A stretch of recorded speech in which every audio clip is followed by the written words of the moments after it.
Welcome to 4th&99. We've got a great show planned for you, breaking down the waiver wire, covering all your NFL pregame headlines, and with an in-depth look at the Broncos visiting the Dallas Cowboys. You're not going to want to miss our pick'em this week. Now let's talk football.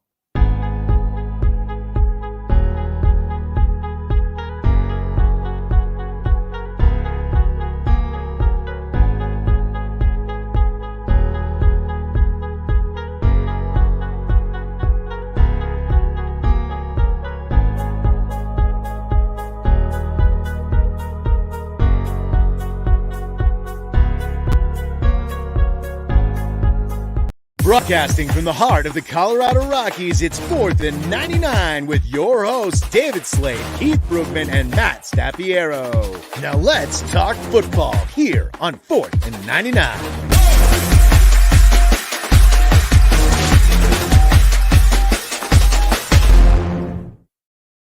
Hey, good morning, everybody. Welcome to 4th&99.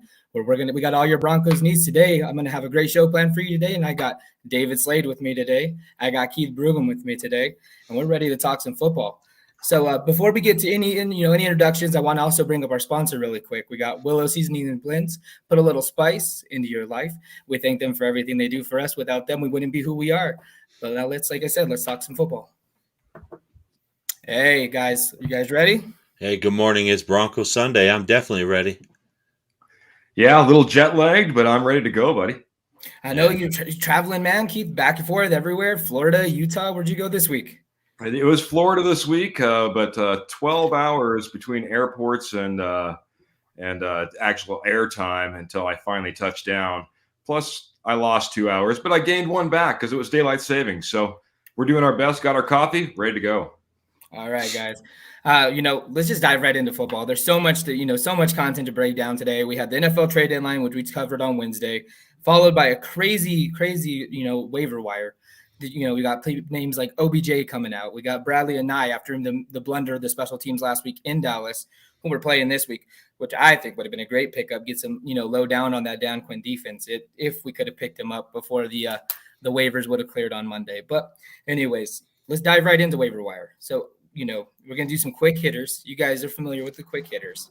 It's just, are they going to get claimed? If so, where are they going? We're going to start off with the low level name first, because I know everyone wants to talk OBJ. OBJ is, disgruntled in Cleveland, but we'll get to him. All right. First one, edge rusher, Bradley and Nay. Cowboys released him after a special teams blunder that almost cost him the game in Minnesota last week.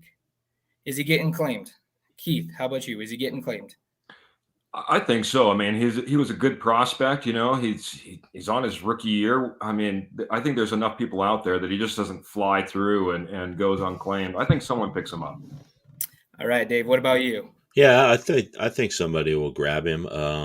Played in 11 games with the Cowboys. Not a lot on defense, but mostly on special teams, and he can be a depth guy and a special teams guy. Do you have any idea where he might go? Either one of you got any choice where he might go? No, I mean it's going to be cheap wherever he goes, so it's not going to be a rookie huge deal. Essentially, he's on his rookie deal. I would think maybe a contender, picks him up for some depth, maybe. What about Green Bay? I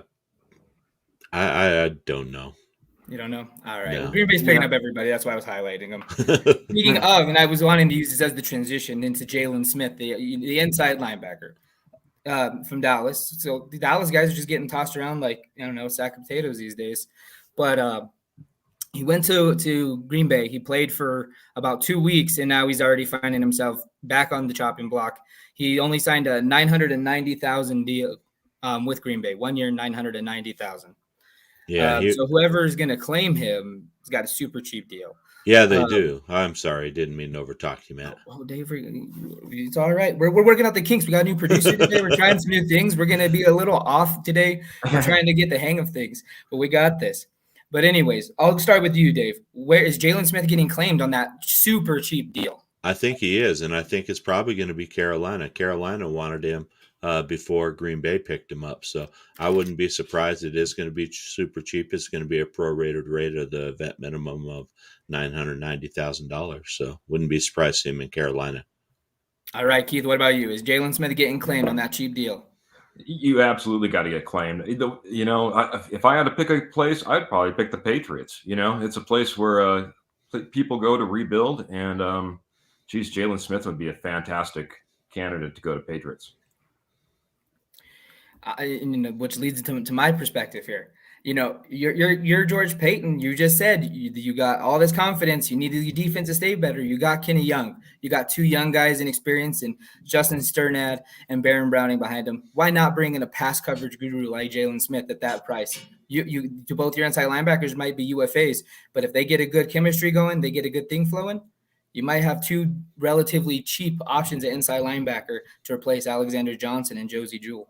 So that's, if I'm Denver, I'd be putting that in. That's my priority. All right, moving on. We got Deshaun Jackson. After him being disgruntled up in Los Angeles with not getting the ball enough. So typical Deshaun Jackson. Keith, is he getting claimed, or is he going to go free agency? Oh, I think he goes free agency. I mean, if you look at his production over the last few years, injury plagued. It's been since 2018 since he's put up over 250 yards or called in more than 26 catches. So I think he actually ended up clearing, goes free agent, and who knows at that point, even if he gets picked up, 12-year career might be over. All right, Dave, what about you? Could see him being claimed by somebody. He's not super expensive. $2.75 million was his contract amount this year. So that's not crazy. I would like to actually see him here in Denver just as somebody as a deep threat, just somebody to replace like a Hamler and sort of help, stretch that defense a little bit. Oh, yeah, absolutely. And I don't think he's going to get claimed. I'm going to be lining more on the same side as Keith. I think this might be the end of his career. A great return guy. I mean, we all remember him. And, back when taunting was actually allowed, the backwards, high step into the end zone. I mean, we all remember the most famous play when you think of Deshaun Jackson is the ball flip before the goal line where So I think it's the end of an era for Deshaun Jackson, man. I just think his attitude is going to be oversteps what he can bring to a team anymore. So I don't think he gets claimed or signed. All right. Without further ado, it's the talk of the town this morning. OBJ's posting out here on social media. He wants to go to a contender. He's got to clear through all these waivers. There's teams that need a wide receiver, Jaguars, the Texans technically they could use a receiver, Carolina, New England, Denver, Las Vegas. The list can go on and on and on. Does he get claimed, Dave? And if he does, I need to know where he's going, in your opinion. I'm going to say no, because right now there are only 9 teams that have the cap space to claim OBJ, and that's Jacksonville, Philadelphia, Denver, Seattle, Carolina, the Chargers, Pittsburgh, Cincinnati, and Washington football team. I don't know if any of those really want his attitude on the team. And I don't think he's going to be happy if he ends up on like a Jacksonville or somebody that's not a contender. I see him in the long run as a Green Bay Packer. Okay. What about you, Keith? Yeah, that salary, that's going to hurt him the most. If it was a little bit more friendly, we could talk about a lot more quite a few more teams. Don't think he ends up getting signed, but in the end, I say the Saints. Go back to New Orleans. Go back to Louisiana. That'd be fun. All right. So I'm going to disagree. I do think he does get claimed. I think there's teams that are going to be willing to take on the attitude. I posted an interesting theory in our group page and on Twitter that, there's rumors that Kansas City wants him. There's rumor that Las Vegas wants him. If you're George Payton and you think that you got a chance at the playoffs, you're technically still in the hunt. So you qualify as a contender right now, whether, us three agree with that or not. Do you pull off the block and just say, hey, I'm going to take him so my opponents don't? Might keep him out of the division. It's a risk because he is kind of a negative player in the locker room. I think that's a total pipe dream. But I do think if he gets as far as Green Bay, if no one claims him at that $7 million salary, Green Bay will make the money work. They always make the money work, and he goes to Green Bay. Right. And like I said, you have to have the cap space to claim him off wires. You don't, then that responsibility flips back to Cleveland and becomes a free agent, and he can negotiate what he's going to get so it'll be interesting to see where he ends up, but I'm going to stick with the Packers. Oh yeah. They have all day tomorrow to make some moves, move some money. Cause they just got to put in the claim. By the time it gets to them, by the time it's time for him to come on the dotted line, I think they can move the money. I think it'd be foolish to let him hit free agency. I mean, he's probably going to pick the Packers, but he might want more money than 7.75. So, all right. Well, that wrapped up, rapid fire, waiver wire. Let's dive into the Broncos and Cowboys. We're going to start off with the injury report like we do every single week. It's a gruesome out there. I sent over the list for the Broncos yesterday. We got Pick'em coming up on accident. Oh, there it goes. Too many. I don't know. Maybe I put fat fingers. Did I do it? I don't know. Who knows? Anyways, back to injury report. I sent you guys the list yesterday. It is already pretty hefty. I didn't include the COVID-19 reserves on there, but we'll go through it real quick, and then I know we're gonna highlight one of these players to talk about because it's the most crucial loss we got right now. But just to go through it real quick, we got Garrett Bowles, who's out with his ankle injury. Caden Stearns is questionable with the shoulder. We got Albert O, who's questionable with a ankle. No, it's knee. We got Graham Glasgow, who's questionable with the hip, and we have Malik Reed, who's questionable with the hip. So that's several starters. If Albert O is not able to go, Noah Fant is included on the COVID-19 reserve list. Yep. If Graham Glasgow goes down, his backup Natani Moody is on the COVID reserve list. And today we got the breaking news is we all woke up this morning around 6:30 this morning. Drew Lock has entered COVID protocol. So if Teddy goes down, we're relying on Rip the Kid, Brett Rippin. So there's a lot of concern here. But the one that I know we wanted to highlight the most was Garrett Bowles. And we don't know when he's coming back. There's his lovely mug right there on the screen. It's going to be a tough loss. So Teddy's going to have to get that ball out quicker. We've seen it happen last week where he was struggling. Dave, how does Garrett Bowles' injury impact us today? I think it's a huge loss. We're going to throw Calvin Anderson in there. Calvin Anderson has started 2 games in the NFL at tackle, one at right tackle, one at left tackle. He's played a lot. He's got a lot of playing time, but left tackle is his normal position. He played it at Rice. He played it at the University of Texas, so he's experienced over there. But I mean, man, he's going to be facing some heavy-duty guys over there with Gregory. He's going to have to step up big time, and have the game of his career so far to really keep the pressure off of Teddy's backside. Yeah, absolutely. Just to highlight, he's been utilized as a swing tackle pretty much all season, but most of his reps this preseason were at that right tackle. So It's going to be interesting seeing him flipped. I mean, the one thing he does have in his favor is he's got Dalton Reisner. I mean, we know Dalton Reisner's kind of been that calming voice and kind of mentor to Lloyd Cushenberry. I'm wondering what the impact of Garrett Bowles not being out there today is going to have on him as he's trying to keep Cush and making good reads, as well as trying to mentor and educate Calvin Anderson and keep him focused. It's a big step. As you mentioned, Randy Gregory's having an outstanding season. They got Micah Parsons, who's playing down there on the D-line, and he's just been wrecking havoc. I mean, the dude's, there was people pounding the table for him here in Denver over Patrick Surtain. We've seen his ability, all through the draft, draft type, draft tape, and then he's carried that over this season. Keith, what is this? What is the Garrett Bowles loss? What's your opinion? How does it impact us today? I kind of go back to what you were saying, Matt. It's absolutely a leadership thing that we're missing on the offensive line. We went from a Garrett Bowles when he first started, and he was penalty ridden and just driving us all crazy, to the last couple of years. He's been absolutely fantastic, not only from a personal standpoint, but now he's actually helping direct that side of the line so well. So that'll be the biggest thing. Can Calvin Anderson step up and, again, maybe get some help from Reisner, but he needs to step up just from knowing his position and knowing what he needs to do without constantly being told what to do. So, man, it'll be a big one. Garrett Bowles hasn't missed too many games. I think this is his second, third. So it'll be interesting to see what happens on the field today. Yeah, and we factoring Garrett Bowles with the other injuries of possibly, Alberto, no offense, already gone. You're limited on options. You're barely getting Jerry Jeudy back last week. Mm-hmm. He's still kind of easing in. If this doesn't scream to Pat Shermer, run the dang ball, I don't know what else it does. Because that seems to be the only room that's staying healthy right now is Melvin Gordon, Javonte Williams. Those guys are healthy as ox. Ride them as much as you can. You got to be smart, protect your investment.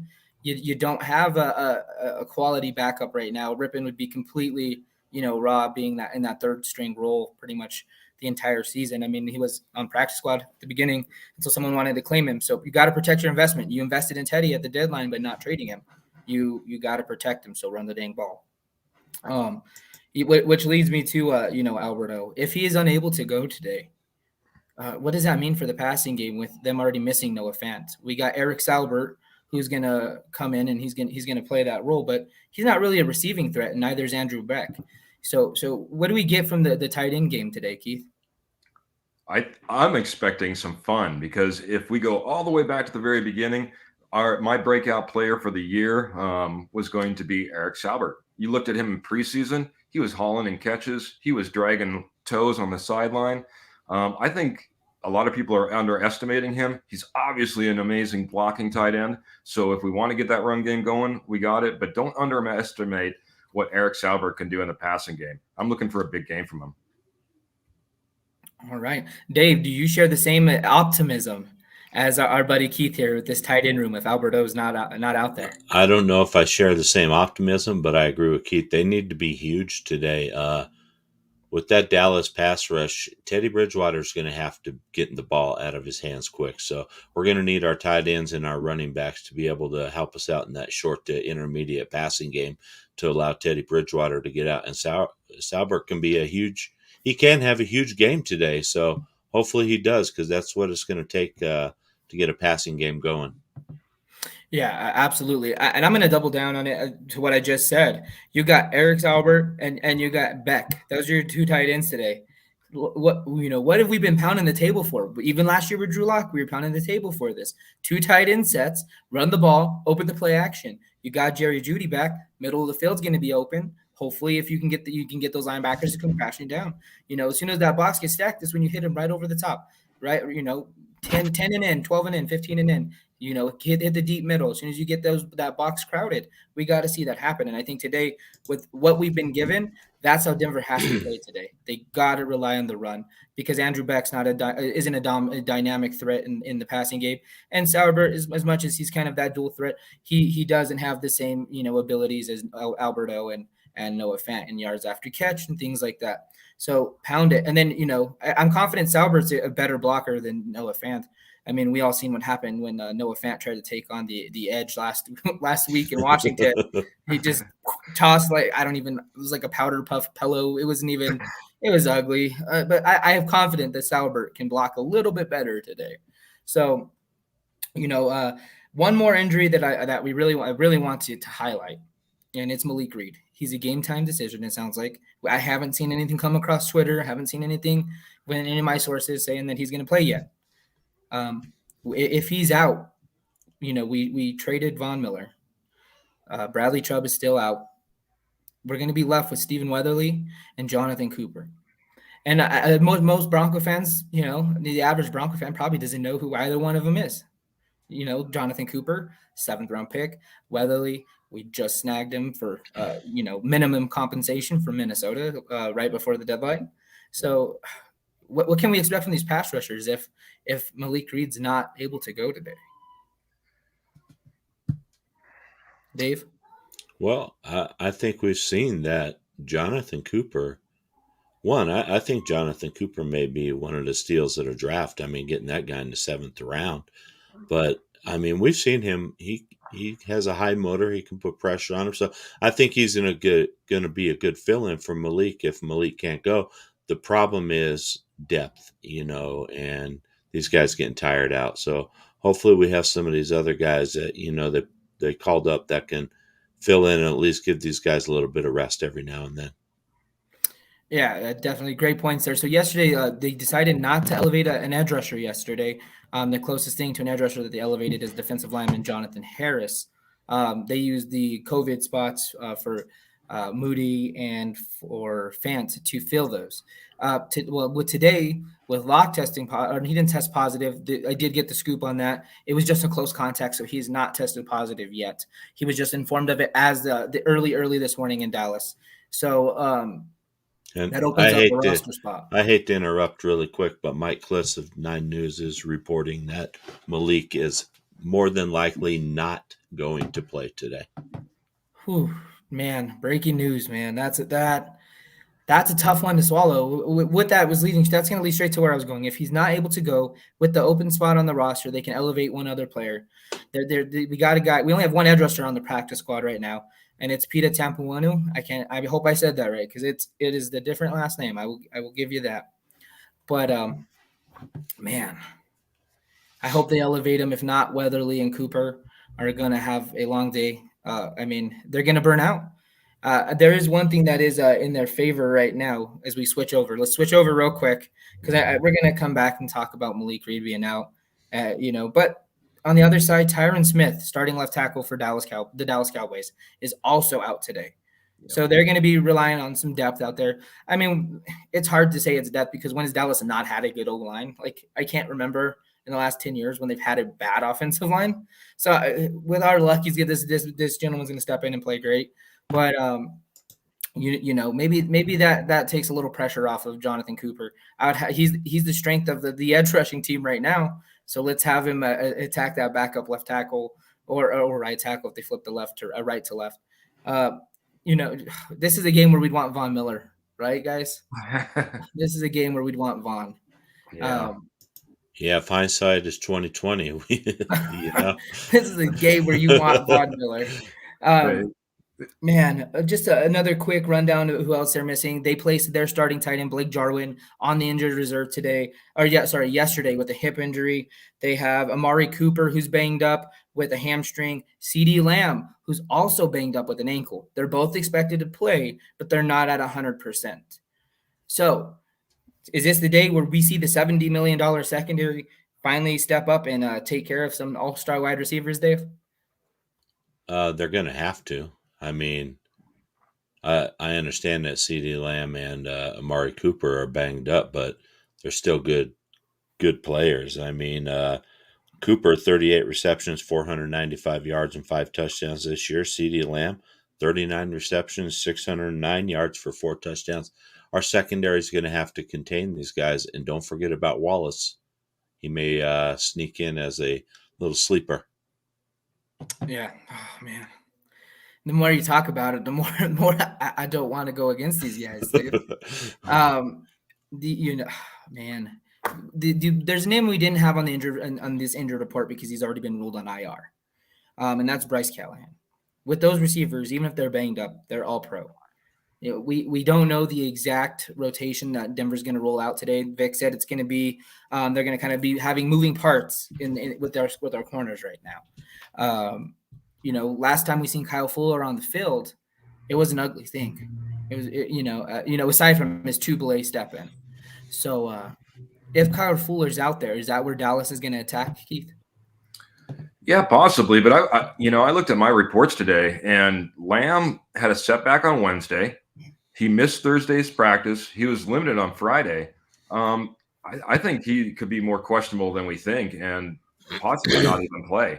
I think that could be a real big difference maker because if CeeDee Lamb's out, then our ability to cover, whether it be Fuller or putting Surtain back on the inside like they spoke about earlier this week and maybe rotating those guys, that becomes a little bit easier with the injury to Lamb and possibly out. If not, it's going to be a rough day. I mean, if Lamb and Cooper are both flying out there, we're going to go back to that defensive line and, Malik Reed beating out and what Cooper can do and what kind of pressure we can put on Dak Prescott.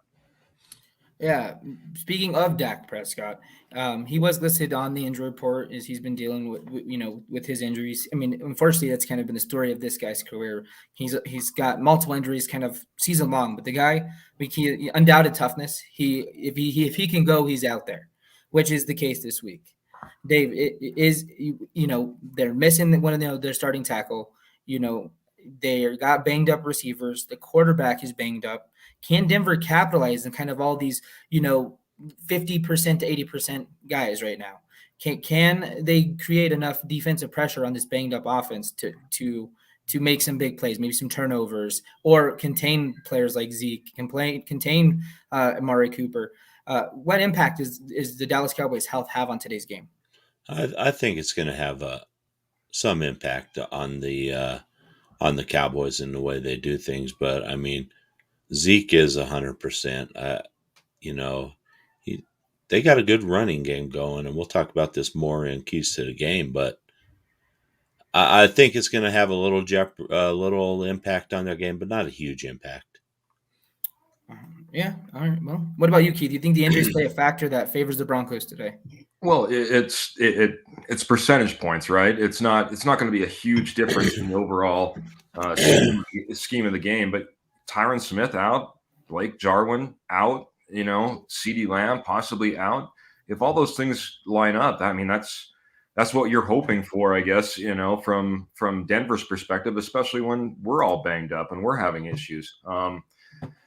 I think it's going to cause some issues, especially, like I said, if all three of those guys are out. But I don't think it's going to be a night and day difference. The one question I do have is, we talked about Teddy being rushed back.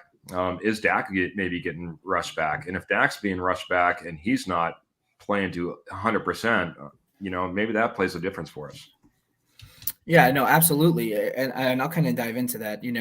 We just talked about his undoubted, toughness. I don't think he's being rushed back. It's tough because it's a leg injury. He's had leg injuries in the past. We've seen what happened last year. But they're in the heat of the playoffs. They're trying to make a push for one of the top seeds. It may feel like the training staff, maybe he's being rushed. Not in Dak Prescott's mind. He's ready to go. And I don't think him being slowed down. I think it's I don't think the injury's going to slow him down today. And that's unfortunate for us. But moving on real quick before we go to the next segment, I want to bring up our sponsor one more time. We got Willow Seasoning and Blends. You put a little spice in your life. They got tons of great product out there. They got sweet heat, sweet smoke, the fajita lime seasoning, and salt, pepper, garlic. I know they got more things in the works right now. We are stoked to have them sponsor our show. We wouldn't be who we are without them today. And please go to willowseasonings.com. Check out the product. I don't think there's any promo codes yet, but as soon as we get one, we'll make sure you guys have it. All right, guys. Well, that was our, Willow Seasonings. Really quick, we talked about the press conference George Payton had last week. We tried to break it down. Is it GM talk, or is there legitimacy behind what he was saying, and the confidence of this team, the confidence of Teddy Bridgewater? So today, they're banged up. We heard the reports today. There was significant interest in quarterback Teddy Bridgewater. It was broken today. We all kind of speculated the Saints, with them losing Jameis Winston, the 5-0 run that Teddy had. But George Payton, according to the reports, didn't even have interest. And there was supposedly more than one team that maybe had picked up the phone and made a call today, before the deadline, but no interest. I mean, we could talk about, was it a mistake, or is that him backing up the GM talk that we seen last week of this team has a legitimate shot to be a contender and a legitimate shot to make a playoff push, which is going to dive right into the keys of the game. Offensively, Dave, what do the Broncos have to do today? Well, first thing we have to do is figure out how to score more than 19.6 points per game. It's going to take more than that to beat the Cowboys. So, and this is squarely on Pat Shurmur's shoulders. He needs to be creative with his play calling, but we also have to be able to utilize the run game. Dallas only gives up 83 yards per game running, so it's going to be tough for us, especially with Calvin Anderson in for Garrett Bowles. It's going to be hard for us to get our running game going, but we need to stick to it, and show them that we're going to commit to it. If we go to all passing, watch out, Teddy Bridgewater. I hope you're going to be able to take a few hits today if we decide to abandon the run game like we've seen Pat Shurmur do in the past. Yeah, absolutely. Keith, what's your thoughts? What do the Broncos need to do offensively today to either bring home the win or at least remain competitive? Yeah, for me, it's sustained drives. It's owning the clock. It's something that we've had trouble with, and George Payton pointed that out. We were not good on third downs. We need to convert on third downs. I'm sorry. It was Vic in his press conference. We need to convert on third downs. We need to sustain drives. We need to be better on offense in that regard. Even the clock management at the end, that was a Teddy Bridgewater kind of mistake when he decided to pass the ball rather than keep it and continue to run. As many blunders as that may have been from our offensive coordinator, Pat Shurmur, as well. But if we can sustain drives and manage the clock, we have a chance in this game. And that goes right to the run game, which we've spoke of.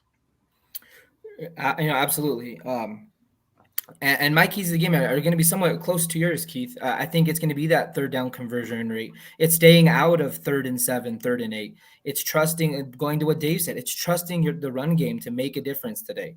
This is a defense that, while they allow a lot of points, they force a lot of turnovers. They make a lot of big plays. And if we're stuck in those 3rd and 7s and constantly relying on Teddy Bridgewater to have to make the big throws constantly, with so many weapons, possibly out, with Alberto possibly out, Noah Fant's already out, Jerry Judy's barely getting the training wheels off. Courtland Sutton's kind of been banged up a little bit this, season. You can't. This is not a game where you can just sit back and say, "Hey, Teddy Bridgewater, go win this game for me." This is where we said it earlier. You line up in your 2 tight end sets, you pound the ball, get the play action pass. Teddy Bridgewater, as well as a lot of our guys who love Drew Lock, they're very efficient in this play action, which we somewhat abandoned. You can throw play action all you want, but if you're not running the ball, we could go back 2 weeks, 12 times. No one's going to believe you're doing play action. It's foolproof. So Pat Shurmur's got to step out, get out of his own way, trust the run game, and trust your 2 blocking type tight ends to step in and make some of those plays, help open up the holes for big runs, and in some cases, do a chip and give Teddy some more time to find Jerry Judy, Courtland Sutton. We got to attack the middle of the field. This outside the hash thing, outside the numbers on these deep passes, we can't do this. Sam Martin, we always do this. Sam Martin, we know who this is. This is our buddy Vic. This is Victor. Unfortunately, Victor, your boy Drew's not going to be able to come in and supplant Teddy Bridgewater today at halftime because he's unfortunately on the COVID list, which is going to negate a later segment. But we'll still kind of talk about Teddy Bridgewater a little bit more later. Let's switch focus. Let's go defense. We traded Von Miller. We've already mentioned that. Bradley Chubb is out. We got depth issues at edge. We're on we could say the 17th string inside linebackers. Of course, that's a joke, but it's a bang defense. We seen a comment come up a little while ago. The battle of the battered. That's what this is. Both teams are not healthy coming into this game. What do we need to do defensively to contain Dak Prescott, to limit CeeDee Lamb, Amari Cooper? And Zeke is not having the greatest year since he's had to, split the carries with Tony Pollard, but their running back committee is no joke. So what do we need to do defensively, Keith, to win this game today? It's a few different things I think we need to do. I think we need to see some of the inspired play that we saw last week. Justin Simmons was out there, and he was a different guy than I'd seen probably 2 weeks before that. We need to have some patience. If we do get down by 7 points, if we do even get down by 10 points, we need to have some patience out there and not just go into our standard defense, which typically is just a zone. And that brings me to my last thing. I think we need to mix it up a little bit, not only on our stunts and our blitzing like we've talked about before, but also just kind of our coverages. We need to go between zone and man, not always going with a too high safety that sneaks down and just obvious defensive coverages. So those are my keys. All right, Dave, I'll let you go. Well, I'm going to call this the game of pick your poison. Dallas is very balanced. They average 152 yards on the ground. They average 314 yards in the air. So we need to decide where we want to concentrate. Our players need to execute their assignments, and minimize the big plays that Dallas gets. We know Dallas is a big play offense, so we can't afford to let Dak sit back there and chuck the ball down the field, in 20-plus yard plays. That's just going to demoralize our defense. Another thing is we have to keep the Cowboys out of the end zone. In our 3 losses to good quality teams against the Raiders, Pittsburgh, and Baltimore, we gave up 28 points a game compared to what we're doing overall as a season. Dallas averages a little over 32 points a game. So we're going to have to figure out a way to get them out. And I think a lot of that is going to rely on, and we've preached this every week, we got to figure out how to get some pressure with 4 guys. And when we blitz, let's pick our smart times to blitz and get some pressure on Dak. Yeah, absolutely. You hit the nail on the head. Calculated blitzes and calculated pressure. One thing that unfortunately, I've been banging the table since week 14 of last year. We this season have completely forgot what it's like to have consistent interior pressure. Shelby Harris has been somewhat effective. Dre Jones has not stepped up as much as we wanted, but we all wanted him to. We thought he was going to get 6+ sacks, 7+ sacks this year. He hasn't been able to create that interior pressure that we had hoped. Today, let's limit the blitz. Let's get some crazy stunts going across that D line. Send the calculated pressure, and most importantly, you got a banged up secondary. Let's drop into some zone coverage. Let's create some gap blitzes out of zone. Send a nickel corner in, unexpected. Remember those Chris Harris Jr. blitzes we used to have back in the day? We don't see that anymore with Vic. We just see a very standardized, we're going to, rush 6, rush 7, whatever it is, stack the box. And then we see plays that completely deter the game. We go back to the Las Vegas game where we're getting burned over the top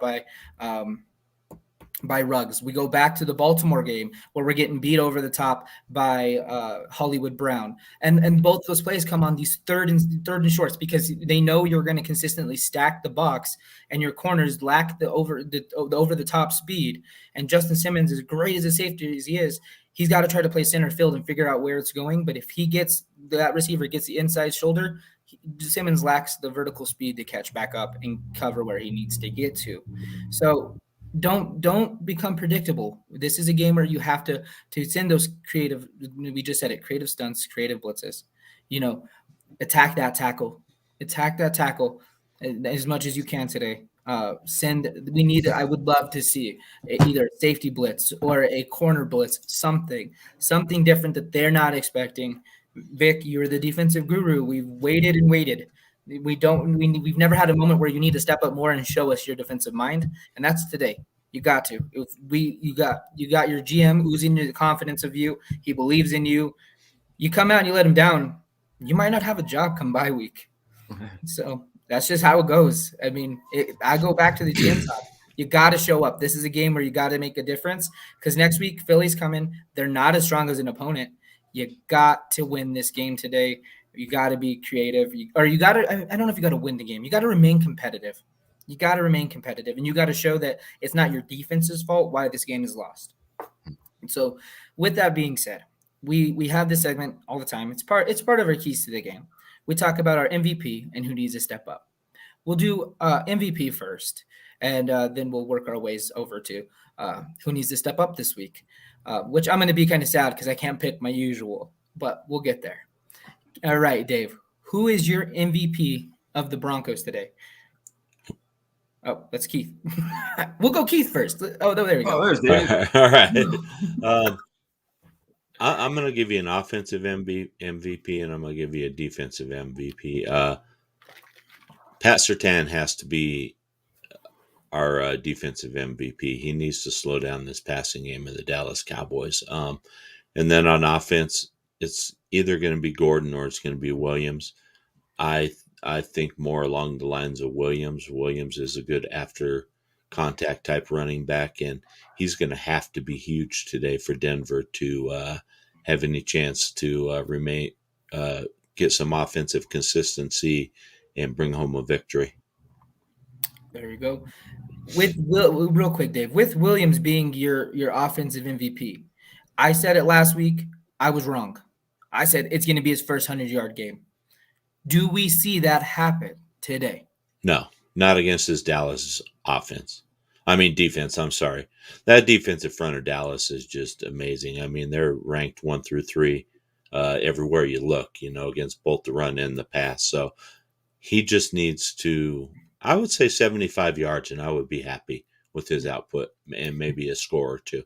Oh yeah. Well, I got you here. We got 1-on-1. It wasn't part of the show, but we talked to guy that we pounded the table for all through draft week, all through our scouting process last year, and the inside linebacker Jabril Cox. Mm-hmm. Unfortunately, he's been put on injured reserve today, or not Right. today. Earlier this season. I think it's been roughly 10 days or something like that.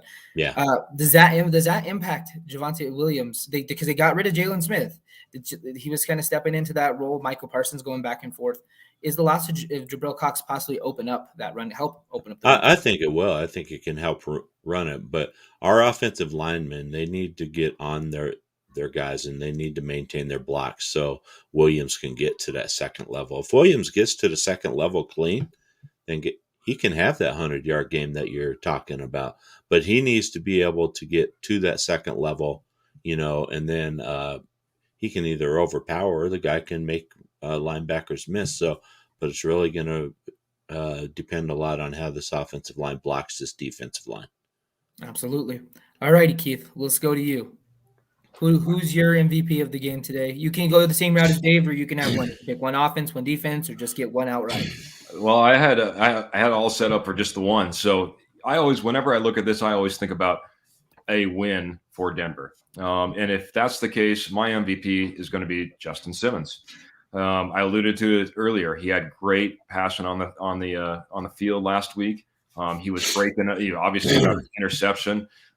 If we're going to win, I need to see an interception from Simmons. I need to see several breakups on passes from Simmons, and I need to see leadership in getting some of those other guys into position, especially if we're going to be Fuller and Surtain and Callahan's out. He needs to step up as a leader on the field. And if he does all that, then yeah, MVP and a win for the Broncos. So. All right. Well, real quick, you highlighted his energy last week. We talked about this with the trade of Von Miller. Who's going to step up and be that next leader?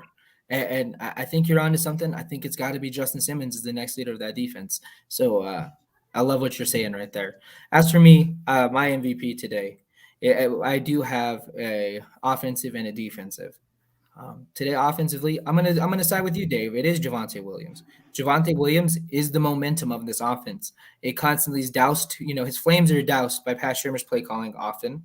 But when we've seen that angry run, we've seen the way he just bounces. He gets the team fired up when you're lacking your left tackle, when your receivers have failed to make a giant splash this year, when your quarterback isn't the type of quarterback that can throw the game on his back and carry you to victory. You got to find someone that's going to carry that momentum, and Javonte Williams has that ability. Defensively, I'm going to go to Patrick Surtain. You're the number one corner now. As much as I like Darby, we lost Callahan. It's unfortunate. Darby and PS2, they're not on the same level. Patrick Surtain is a better corner, in my opinion. He's young. That's why I think they're going to target. They got two great receivers over there in Amari Cooper and CeeDee Lamb. I think they're going to test this rookie and his ability early. Patrick Surtain, if they put that target on your back, you're going to show up. You're going to get a pick today. So that's my MVP. I think he shuts down at least whomever he's coming. I don't think Patrick Surtain allows a touchdown today.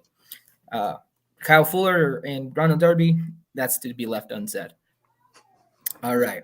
Stepping into the next part of this segment, we need to talk who needs to step up.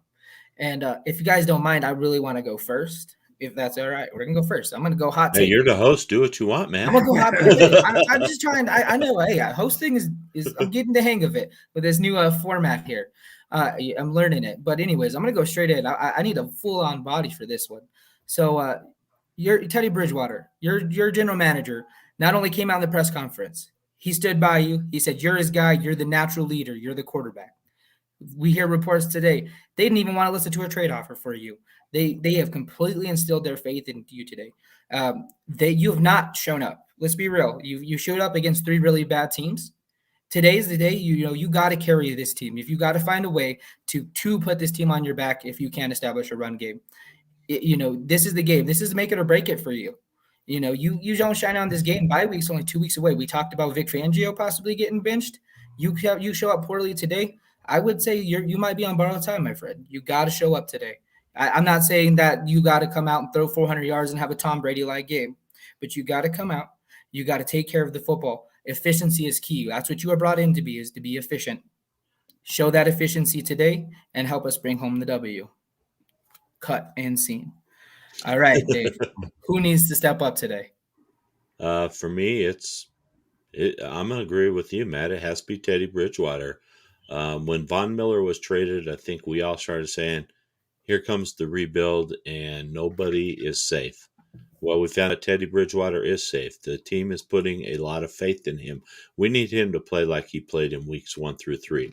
And I've said it all along. I know the level of the competition wasn't as great as what we're facing now, but Teddy needs to go out there and manage this offense and be consistent and efficient in what he does.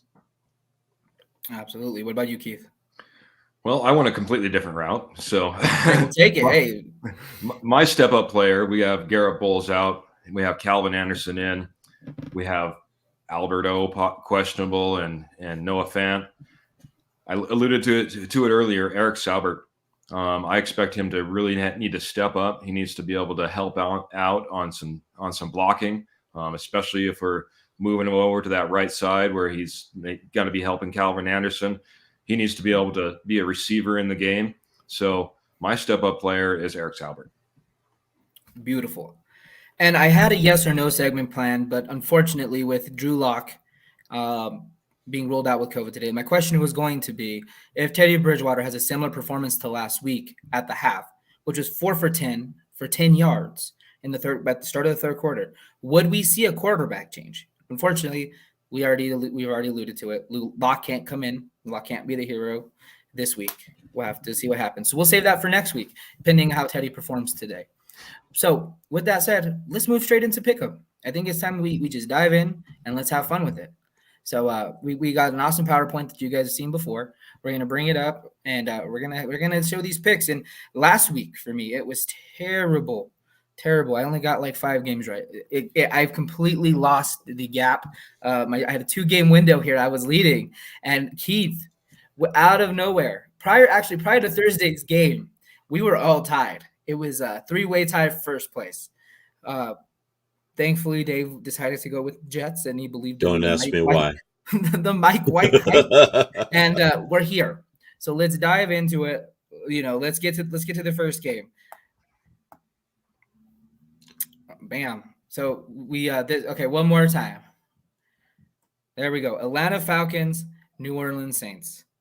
This is a tough one. I went with the Saints.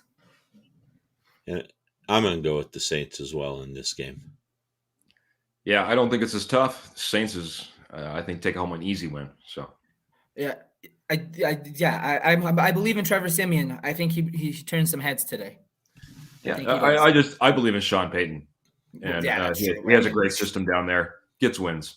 Hey, Simeon's the most winning quarterback since Peyton Manning left, so I gotta believe it was worth something. So, all right, let's go to the next one. All right, Patriots at Panthers. I'm going as much as news broke. CMC returns tomorrow. I'm sticking with my gut. I'm going with Patriots. Yeah, and I'm going to go with the Patriots as well. I went back and forth on this, but we don't know about Darnold yet. Let's not talk about Sam Darnold, Dave. let's not bring up a couple weeks ago when I'm like Sam Darnold's return, baby, because it blew up in my face. Yeah. All right, let's go, Keith. Yeah, I think I'm going to make it an even all the way across the board. Patriots. It's just I think the Patriots have been playing really good ball lately, and Panthers have been struggling too much. So, damn, how am I ever going to make it, Keith? You got to back off, man. I need my cushion back. All right, let's go to the next one. All right, we got the Vikings at the Ravens. I don't have any faith in Minnesota. I'm going Ravens. I'm going to go Ravens too. Minnesota can maybe make it a little competitive, but at the end of the day, I'm going to pick the Ravens. There's only a few home games that are really tough, or home venues that are really tough to play in, and Baltimore's one of those. So it's another sweep, buddy. Sorry, no lead for you. No lead, not yet. Hey, we'll get there. We'll get there. All right, let's go to the next game. We got Cleveland Browns at Cincinnati Bengals. The Bengals fell flat on their face last week. They got beat by Mike White and the Jets. However, I'm not, as much as I think that they are overachieving, like I've said, I'm riding with the Bengals today. Yeah, and I'm going to go with the Bengals. I look for Joe Burrow and those guys to bounce back and take care of the Browns. Yeah, for my early season thoughts of Joe Burrow struggling this year, that's been the only game that they haven't really put together a great game. So Cincinnati Bengals, it's another sweep. Man. All right, Buffalo Bills with the Jacksonville Jaguars. I'm going to have to switch it up and not take the Jacksonville Jaguars. I'm going Buffalo all the way. Yeah, I was on the fence on this one for about, I don't know, a millisecond, and then I went with the Bills. I was never on the Jacksonville Jaguars, but you guys can have a little bit of hope. I'm sorry. It's another sweep, Buffalo Bills. All right, Houston Texans, Miami Dolphins. So this one's tough. Tyrod Taylor, when we locked in our picks, Tyrod Taylor wasn't confirmed to be playing. He is playing today. But I'm gonna have to stick with it. Tua is not playing today, from what I've heard. I picked the Dolphins. I'm gonna stick with them. And this is where I'm going to start to hopefully come back and catch up to you guys. And I'm going with the Houston Texans. I should have went with the Texans. Boy, faith. Where do you place your faith? It was a tough one for me. Dang near a coin flip, but I went Miami Dolphins for the win today. The battle of the 1-7s. That's it's gonna be hilarious if that turns out to be the most entertaining game of the week. It has the potential. All right, let's go. The Las Vegas Raiders at the New York Giants. The New York Giants played well last week against Kansas City. That defense is showing through. The defense they wish they had when they played Denver week 1. But Las Vegas, they've seemed to play very well after they've had some unfortunate events happen through the season. I think they rally again this week. I take the Raiders. And I agree with Matt. The Giants are becoming a better football team, but they do play well in the face of adversity, and I'm going to go with the Raiders as well. Boy, I watched that game against the Chiefs, and I saw a completely different Giants team. I think the struggles just start to add up too much for the Raiders. New York Giants are at home. Want to have a little faith. Anybody out there that likes the K&K show, Kenny, I got your back. I'm going with New York Giants. Finally, I get to pull ahead. What? I'm kidding. All right, let's see who we got next. Sunday. We got the Chargers at the Eagles. Chargers are on a 2-game losing skid, including a total woodshed beating by the Ravens 2 weeks ago. They got to get back on track sometime. And this is not because I have Justin Herbert as my fantasy quarterback, but I'm taking the Chargers today. And I went opposite. I mean, I think the Chargers are just reeling right now. And I'm going to go with Philly. Philly rolled over Detroit, and I know it was Detroit, but Detroit has played well most of the season. So I'm going to look for the Eagles to have another good game today. Nice. Well, I'll continue to say it each week. I'm a big Jalen Hurts fan, but not this week, man. I'm sorry, that Eagles defense is probably about as bad. It could be even worse than what we see from the Denver Broncos from week to week sometimes. I picked the Chargers in this one. I think they get right. All right, let's see where we go next. Green Bay Packers at the Kansas City Chiefs. I had initially picked the Packers. Thankfully, I had enough time to switch this one up before the Aaron Rodgers news broke this week. As much as I like their defense is playing pretty well. I just don't have any faith in Jordan Love. I got to go Kansas City. And I was worried about Jordan Love, for a while, but Kansas City's defense is horrible. So I look for Jordan Love to be able to take advantage of them a little bit. And I'm going to go with the Packers. Yeah. It's not so much about Jordan Love. It's like, as Dave alluded to, it's that Chiefs defense. Pair that up with a Patrick Mahomes that just has not looked himself. Even on the broadcast, they're thinking maybe he's still injured and having some issues there as well. Until KC shows me something different, I'm going to go with the Packers and Jordan Love and get a win in KC. Yeah, this is a game that the Denver Broncos need the Packers to win. If the Broncos lose today and the Kansas City Chiefs do happen to pull this off, it's not going to be it's going to be hard to regain that momentum. I think we might see some of that hopelessness settle into the Broncos locker room, which we're hoping we can avoid. All right, let's go to the next one. The Cardinals at the 49ers. I'll keep it short and sweet. I think the Cardinals are just phenomenal. Kyler Murray's a little banged up. I know there were some questions if he was going to be able to go today. With or without him, I think they can beat the 49ers. They're just that good. So I take the Cardinals. Yeah. And I'm going opposite. I'm going with San Francisco. Murray's banged up. Hopkins may not go. San Francisco's starting to play a little bit better. They're getting a little healthier. So I'm going to go for San Francisco with the upset. All right. It would have to be an upset, buddy, because like Matt, I'm going with the Arizona Cardinals. I love what they've put together this season, even with a couple of injuries or a couple banged up players. I think they're a stacked and loaded roster and just something that the San Francisco 49ers can't compete with. All right. Let's move on. Tennessee Titans at the Los Angeles Rams. Man, this is not a homer pick. The Rams may have just got with Von Miller on their team. Aaron Donald takes up 3 freaking offensive linemen himself at times. They got Leonard Floyd, Jalen Ramsey. This defense is the nastiest thing since sliced bread. So, Titans lost Henry. Rams run away with this one. Yeah, this was set up to be a great game, but then Henry goes out and they bring in Adrian Peterson, where we all thought, hey, Denver would be good if they traded Gordon to Tennessee. This Rams defense is too good. I'm going to go with the Rams. All right. Here we go. I hate to be a sweep, but I'm going to make it a sweep. But I'm going to be in disagreement with you guys just in one aspect, and that's I think this is a good game. I think this is one that like as many people have said, if you're a running team and you've been dominant in the run team, you've had a great defense. I think the Tennessee Titans only fall off a little bit, and AP could actually have a decent day even against a Rams team. But I go Rams as well. It's a 3-way across the board. All right. This is another barn burner here. Ben Roethlisberger was beat up. He's been beat up. I mean, that's the story of the last 5 years. However, I think the Steelers still pull this one off. Trust in Najee Harris to win you the game. Going Steelers.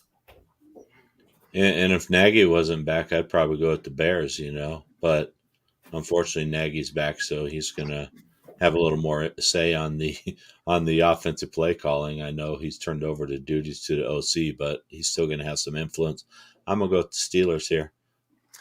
Yeah, I'm going to have to agree kind of with Dave. The experience and the coaching staff is what pulls it out. Pittsburgh, another tough place to play. So 3-way sweep, Pittsburgh Steelers. All right, and I believe without further ado, the game of the talk of the town, the talk of the show. We got the Denver Broncos, Dallas Cowboys. As much as I want to go with the Broncos, I think the Cowboys edge out a game. I think the score today is going to be 31-17 Dallas. Yeah, and I'm going to go along the same lines. I think, Denver's just not going to be able to contain this offense of the Cowboys. I'm going to go 27-14 Dallas. Well, me and Dave are very similar in our score prediction. It is going to be a Cowboys win. But I think this is a game where we actually kind of lose a heartbreaker, guys. I think it's going to be tight to the very end. But I got Cowboys 27-24. All right. Well, that wraps up the pick'em. But guys, we all picked the Cowboys win. I think we can we're hoping to be pleasantly surprised by a Broncos win. Maybe Teddy Bridgewater comes out for the first time in his career and throws for 400 yards and 4 touchdowns. I'm just blowing smoke right now, but we got to find optimism somewhere. I believe in Javonte Williams, but we'll see where it goes. But you guys have any closing thoughts, Dave, Keith? Well, I'm hoping we're back here at 6:00 tonight, talking about a Broncos victory. Hey, I'm with you, man. Hey, what I'm hoping for, honestly, is that I'm wrong and those scores are just flipped a little bit. I think there's a potential with the injuries on both sides of the ball. It really could just be one of those games. Hey, maybe it is a Jets-like performance from Teddy Bridgewater, and we end up getting a win. Any given Sunday, guys, any given Sunday. So let's hope for a Broncos win, and we're back here 6:00 celebrating like no other. All right, guys. Well, it's been real. It's been fun. It's been, It's been a great show. We're hoping for the best. Do we know if it's going to happen? We don't know. 11 o'clock's coming up real soon. I got the Patrick Surtain on, hoping for some good luck. But before we wrap it up, I want to throw it to the sponsor one more time. Today, 4th&99 was brought to you by Willow Seasonings and Blends. Put a little spice in your life. I already went down their lineup that you could throw it on wings. You could put it on steaks. You could put it on dang near anything. I've even thrown it on French fries myself. I love the sweet heat. I love the sweet smoke. And like I said, go to willowseasoning.com and really put that spice in your life. With that being said, gentlemen, let's go hope the Broncos win. All right. Enjoy the game, gentlemen. See you at 6. Hope we have some sweet spice from our Denver Broncos. Let's go. Let's go.